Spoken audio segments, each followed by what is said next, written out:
Welcome to the She Wins podcast. I'm your host, Heather Sumlin, and today I'm interviewing Tori Sizemore Oliver. She was Miss South Carolina Teen USA, Miss South Carolina USA, Miss South Carolina Volunteer. She's just had a wealth of opportunity and experience within pageantry. She's now coaching. She's also in the process of her therapy program to become a future therapist. I just can't wait for you to hear what she has to say. Hi, Tori. I'm so excited to have you on the show today. Hi, Heather. It's so good to be with you again. Thanks for having me. Go ahead and tell everybody just a little bit about you. Yeah, so my name is Tori Sizemore Oliver. I am a fairly long time pageant participant myself. Mainly, I've always lived in South Carolina, born and raised here. So I've had the privilege of working and being within multiple systems pageant-wise over 10 to 15 years, including the America System, USA, and Volunteer America. I am now happily retired from competing. I do some coaching with girls as well right now, which I enjoy. But more than that, I'm now married and focused on my new degree. I'm going into the marriage and family therapy field, and just wrapped up my first year of my program. And so really have enjoyed taking what I'm learning there for helping people in their daily lives and being able to apply that and take my experience in pageantry and kind of almost marry the two in what I'm doing with pageant clients and therapy clients. Okay, that's so fun. And right now, there's nothing needed more than really good, solid therapist, especially in the pageantry world, I believe. I think that there's just so much to be gleaned for, taking what you learn about how to build confidence in the world of pageantry doesn't always feel like it will translate into real life in the way you expect it to or the way you think it will. But there's little bits and pieces of it that'll follow you and connect. And I just love connecting those dots. And I think I found through pageantry that advocacy and trying to help people find ways to better their lives was something that was important to me. And I just didn't know at the time how I was going to apply that and do it. So this field kind of found me once I had wrapped up my time in pageantry myself. So tell me, when you were competing, what were you advocating for at the time? So foster care was and still is a cause that's very near and dear to my heart. Foster care and adoption was something that was relevant to my own family. And I saw the impact of that. And as I learned more about how experiences within the foster care system have lifelong impacts for individuals and outcomes and patterns that are cyclical to families and generations, that became really important for me to convey. And that's what I mostly focused on with my advocacy within pageantry. So that was a real focus for me, and a big driver when I considered going into the therapy field was maybe that was a category or a demographic that I was particularly interested in. We're still learning and exploring that. But it was really important to me to advocate for kids and the importance of forever homes and the importance of having strong attachments in the midst of really difficult life circumstances, and the support that can create and how that can help to break these generational situations that don't benefit anybody. They don't benefit our communities. They don't benefit individuals. And there's a lot more that can be done to resolve that than what we as an individual everyday person think we have the capacity to do. So tell me a little bit more about Yeah. the foster care experience within your household. Yeah, so my three youngest sisters, I'm the oldest of seven kids, and my three younger sisters were adopted, and two through the foster care process. So, there's a lot of vulnerability and emotions that happen when you're opening up your home for an individual, a child, to come and be a part of your family, and you don't know what the end of that story is going to look like, which was the case with the twins, who are the two youngest. Luckily, they are my sisters, and they ended up staying with our family, but we didn't know for sure that that's how that would go when they initially came to live in our home. But that's where I started learning about things like attachment and the lifelong impact that just even the first few months of life for a baby and a child, what you experience in those time periods translates long term into how you see the world, how you move through the world, what you believe you are and are not worthy of, things like that. And it really takes a village, for any child. But then to see that there is so much healing and positive growth, and the way that strong attachments for kids really change their trajectories, was what was so important to me to convey. And it was funny because at times I was like a 19-year-old talking to groups of adults, and they're like, what do you know about any of this? But learning how to just like advocate for the well-being of others and what's best for them, was a real gift that pageantry gave me, that I didn't realize how that would play out in my life long term, outside of right then and there when I was, oh, this is my platform, this is what I talk about in an interview, and learning how do we integrate those things into reality. I think was something it took me most of my 20s to do, is take it from like pageant land into the real world. So what was a defining moment for you? If you could pinpoint to one, what would it be? One is, as I'm sure you've heard, that is difficult, but I do know for me, realizing that like when a 40 something year old adult comes up to you and you're really young and in your formative years, and you don't really believe in what that you have the ability to impact people, for them to come up and say like, we heard you speak 2, 3 years ago, and now we have adopted a child into our home, and like hearing that kind of story happen more than once, across my time in a like more public speaking setting. And that like changes your brain chemistry in many ways. And I didn't know that I could have that level of impact. I was just hoping that like somebody would hear what I was saying and realize like, oh, maybe I have the capacity to be a mentor or even to foster. But to hear that like that full cycle happened because I showed up and spoke to this community group, at 19 years old, and then that changed a whole family's life, really. Um, that's really formative. And that is the biggest gift I received from pageantry, was the realization that like there is impact to be had with or without a crown, but really believing that and like seeing that full circle experience, even though I had no idea what was happening in the background post, after having been in a space with people, that sort of thing.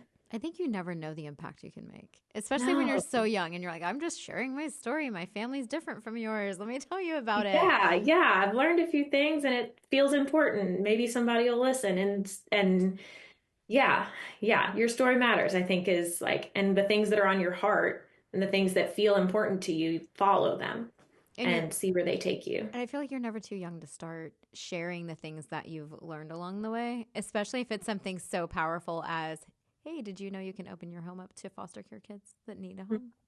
Absolutely. Maybe someone will foster from listening to you now. Who knows? It happens. So I know you've held multiple titles. So can you walk me through which titles have you held? And then answer the question, how do you define winning? Okay. So I began competing in 2012, I think, feel it sounds right. Because I graduated high school in 2013. I competed first in the Teen America system, loved it, was encouraged to immediately go to USA, and that was my only year to compete as a teen, so I did. Um, that I won the Miss South Carolina Teen USA title for 2013, and was first runner-up at Miss Teen USA right before I went to college, which was so cool and so amazing. And I thought after that, that would probably be it. That like great run, had a good time, learned a ton, grew a lot, and then I went to college. But of course, the pageant bug was there. So I then, after I graduated college, went back to Miss USA as a Miss, and competed for Miss South Carolina USA twice and won on the second time. Um, that was a phenomenal experience and really, really helped me in that kind of transition between college and adulthood, um, to identify what actually mattered to me. I was really struggling with where I wanted to go, what I wanted to do. I've never had clear career aspirations. So that really helped me kind of explore my options in many ways. And after that, I competed a few more times for scholarship funds because I knew maybe I wanted to get my master's in something someday. I competed in the Miss America system 2 or 3 times and was in South Carolina and was able to be top 5 there. But eventually, then the Miss Volunteer America system was created right as I was like hanging up my gown. I was like, we're done. My feet hurt. I'm tired. I was at the top of the age range. And someone was like, why not? Like, you got the stuff. Just give this one a shot. So it was the inaugural Miss Volunteer America state pageant that I won, and then went on to Miss Volunteer America, their very first year of hosting a pageant. And that was hands down like my favorite pageant experience I've ever had, because I was so finally knew who I was, and I was competing just purely to glean the most for me personally, like relationally. I didn't have the same level of pressure on myself that I put on myself in the past, around like winning or how I showed up to other people, and that was just the greatest pageant experience I could have ever concluded my career on. So I am so grateful to all of those organizations for the different things that I learned in that process. Um, and yeah, I feel like I had a good run and I loved it. There were times that it was so fun and times that I was just like literally, pulling my hair out, teasing it. But I really I know for a fact I wouldn't be the person I am without the pageant experiences that I had. So I am very grateful for them. And that's part of why I try to take and consolidate any wisdom I may have accumulated and share that with girls who I coach now. That you don't have to do it the way everyone else says you do. You can find your own process and do it in a way that is true to you and not true to what you think you're supposed to be. So even though you've won 3 state titles, mm-hmm. How would you define winning? Would it be the crown or would it be something else? No, because I do think I really struggled after I was so close to Miss Teen USA with being first runner up. I was so grateful. I had had an amazing time. But I really, really struggled with the idea of returning to pageantry because I felt like I had to kind of like stay at that top of the game or whatever. And I was very young then. That was very formative, experience. But the more I put myself back in the arena, and I did it at times where I was not feeling like myself, or I didn't know who I was anymore or where I was going. I just knew that every time I competed, I grew. Mm-hmm. I was challenged by others and by myself in a way that did something powerful for me, win or lose. So for me, winning is identifying, when the stage lights go off and someone's been crowned, whether it's me or not, what is the thing I want to walk away saying I know I took from this experience? It's going to be different for everybody. For some, it's friendships. For some, it's scholarship money. For some, it's the confidence to speak in front of a crowd, or like just being proud of myself for showing up. That answer is really important to figure out, and it can change over time too. It'll evolve as you grow and change. But getting to an answer of that, mm-hmm. and letting that be your barometer for success is my biggest piece of advice for girls, because so much else is outside of your control. You can do everything and anything under the sun. But I've always felt best about the times where I didn't go overboard and I didn't try to be everything for everyone. And instead, I just defined what would be my definition of success for this season. And I stay really, really, really focused on that.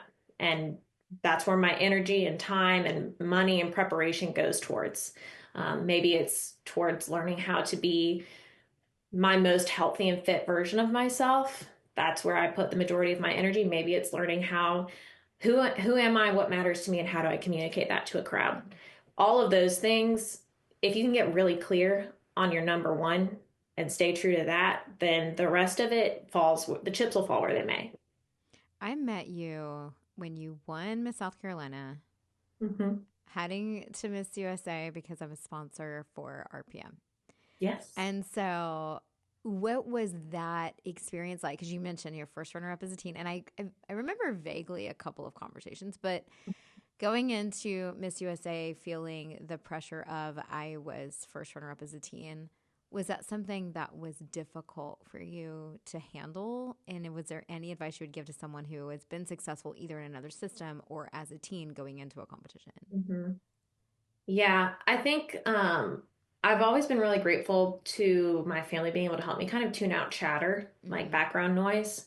Um, just having a really strong parental figure who helps me to not go there. But it's hard, right?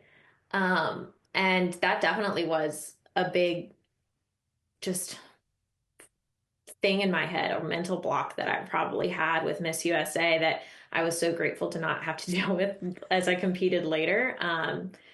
And no one put that on me. That was entirely something that I put on myself. But I think the biggest, if I could go back and talk to, let's see, that was like what, 2017, 2018. Mm-hmm. Um, that was a couple, 6, 7, however many years ago. I'm not good at math. Yeah.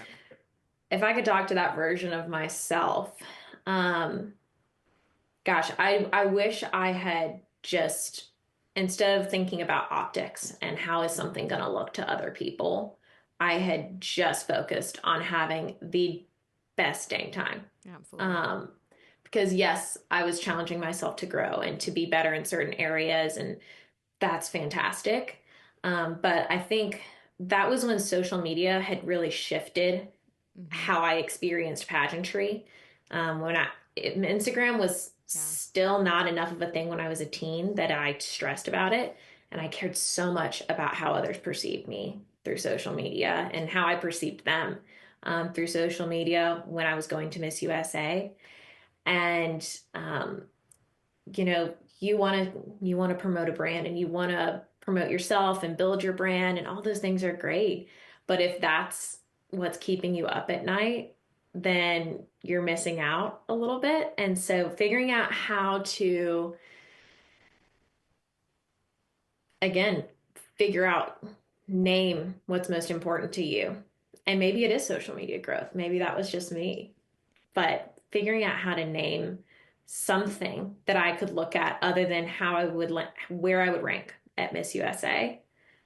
Because I literally broke my foot when I was there. Mm-hmm. I could never have predicted how my Miss USA experience would go. And so being able to eventually like separate myself from who I was and who I want to become, those can be two different So people. how'd you break your Uh, foot? Remind me. I remember you broke it, but what happened?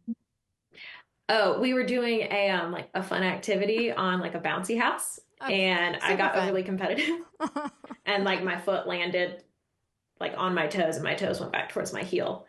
Because we were just doing that for fun, and I was overly competitive. So that taught me its own lesson. Maybe we choose not to be overly competitive at a time when we're going to Yeah, need our yeah. feet. Not Okay. just not in things that require athleticism. That's not my journey. That's not for me. Oh my gosh. So what's next for you? Obviously, you're in your program now. You're going to become a marriage and family therapist. Yeah, What else you is got it going right. on? So next with that, I mean, I'm still trying to figure out like what demographic I feel like is the best fit for me. Still learning what style of therapy I best work with and best helps the clients I'm seeing. But mainly my goal is to determine, like, I foresee myself eventually opening up my own business, my own practice. Um, Between now and then, the goal is just to learn as much as possible because I learn just as much from my clients as they do from me. I Mm-hmm. see it as a very collaborative process. And it's all about, I mean, I feel like we're never done with the process of growing in like confidence and competence as individuals. I still question and have days where I don't feel like I'm ready to be a therapist for other people or that I have this capacity, but it's something I'm working on and I'm growing. And we're just chipping away at daily. And so for me, the biggest thing is to just stay in that learner's mindset. And that's, I think, a skill set that pageantry taught me is to always be soaking in everything around you and taking in and learning and don't get stagnant and don't feel complacent about where you are and where you can go. So how do people follow you if they want to? I don't know, maybe hire you one day, or maybe they need you now to coach them for pageantry. How do they find you? Yeah, so you can find me on Instagram, Tori underscore Sizemore coaching. That's the best way to reach me right now. And I love doing walking coaching, mental, not so much the mental coaching, but just the mentality Mm-hmm. of whether you're walking or you're preparing for interview or you're doing paperwork. We work on all those things, or even styling. But like again, how do we zone in on what's most important to you? What's most true to you? That's really the focus I have with my girls, no matter what we're doing, is making sure that we're not getting lost in all the things that can come up around pageantry. How are we finding that clarity is what we focus on So how more did than that? anything else. I'm always curious. How did it start? How, hang your shingle. I'm going to coach. Like, what led to that decision to start coaching? A couple of things. I had on and off randomly people be like, "Hey, I know that they'd be like, "Oh, so and so said you have a really good walk. Could you help me give me a couple tips?" So it really just evolved from a very organic like people reaching out individually, and at some point I was like, I have a space in my gym that's like the studio where they do Zumba, and it's got mirrors and it's got a little step stage. And I was like, you know what, we can really do this thing. So there was, again, a building up of the confidence of like, do I have enough to offer people? And the more I did, the more I realized the answer was yes. That whether it's my past experience or my ability to like translate the emotional side of this growth, I really enjoy just the building up girls, and helping them to cut through the complexity that sometimes we put on ourselves when we're competing, and the self-doubt and all the things that we think we have to change, like really trying to simplify that process for them and not put that on them is a big goal of mine. So end with your best piece of advice you've either ever been given or something that you share. Don't be afraid to really stand out. It's so easy. Like there's so many trends and there's so many things that are very, you think you need to be on brand for this or on brand for that, but you can have a variety. You can have so many facets to yourself. And there can be so many versions of you as you evolve. So don't be afraid to let that really be what you lead with, is all the differences that you offer instead of all the similarities. Oh, I love that. Be Yeah. true to you, be authentic to you. I love Yeah. it. So follow your passion, dare to, I feel like you kind of dared to just continue to pursue the passion if it was Hmm. still there. So even though Yeah. you had competed, you had held a state title and arguably one of the hardest ones to win. I would say South Carolina was not easy to win at the time when you won. And then continue to go on, do America, do volunteer, Hmm. just continue to do it if you love it. Yeah, yeah, definitely. There was a moment where I was like, is this too much? But I was like, I'm still learning, I'm still growing. Yeah. If you have strengths in an area, I guess maximize them and like see it through to the end if that feels right to you. Who knows where it leads you? Never know. Oh, thank you so much. So, for our Patreon members, if you are not a Patreon member, join She Wins Solutions for Pageantry Patreon, because Tori and I are going to talk about maybe some of her experiences along the way in the different systems. What did she actually learn, and what's her advice, maybe even for those different systems? Let's see. Thank you, Tori. Thank you.